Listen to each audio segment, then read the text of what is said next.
So, anyway, my cousin meets the girl, and she said the girl was fine at first. She seemed like a really nice person, but she didn't really talk a ton, and she would just, like, go about her business. So, first night, they're sleeping in the room, and the girl just starts screaming, like, in a foreign language or something like that. In her sleep, my cousin had no clue what was going on. She didn't want to be rude and interrupt this girl, like, or, like, say, hey, are you okay, or something like that, just in case she got offended or embarrassed or something. So my cousin just pretty much sat there and listened to it for I don't know how long she went on this terror or this screaming rant for.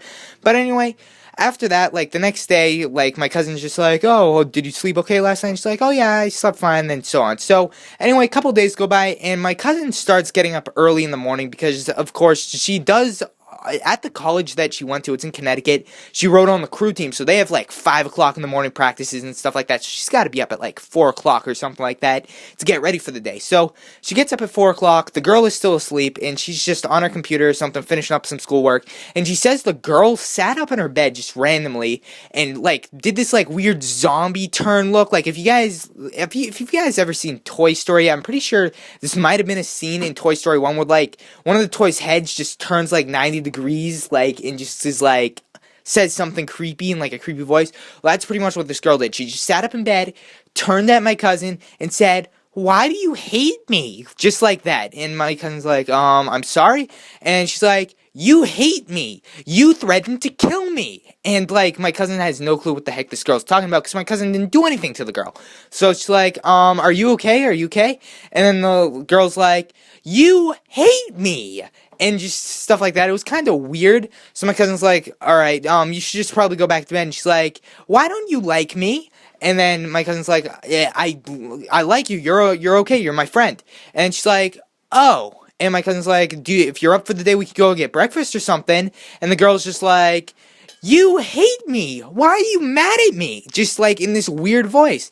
So I know my cousin just like, and then after that, she said like the girl was quiet for a little bit, and then she just went back to sleep or whatever. So my cousin goes to practice, comes back, and then this weird thing starts to happen. So like in the middle of the night, this girl starts to have like weird nightmares or something like that. She keeps saying she's seeing like people who have died, like her, like Pap or something. I don't know.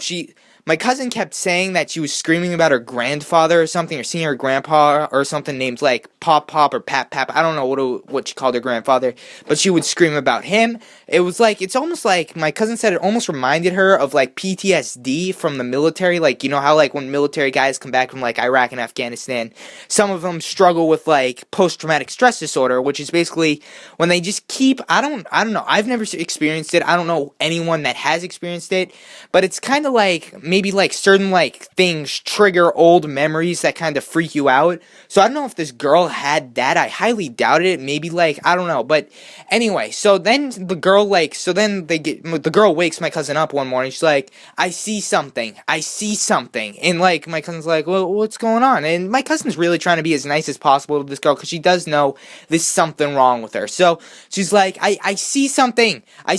Granddad. And she's like, she's talking to my cousin as if she was her grandfather. Like, I don't know what was going on. She's like, she said like a couple of other weird things that I don't even remember what my cousin told me, but she basically was talking to my cousin as if she was her grandfather. So then my cousin's thinking, you know what, this is a little like fishy or whatever. I'm just gonna let the DA or dorm advisor or whatever her name is what's up. So I'm going to be letting her know what's going on with this girl and that she's got like some sleeping problems and I'm not going to be able to get a good night's sleep. So she lets the dorm advisor know. The dorm advisor's like, oh yeah, she's like a schizophrenic or something. I don't even know. It's like the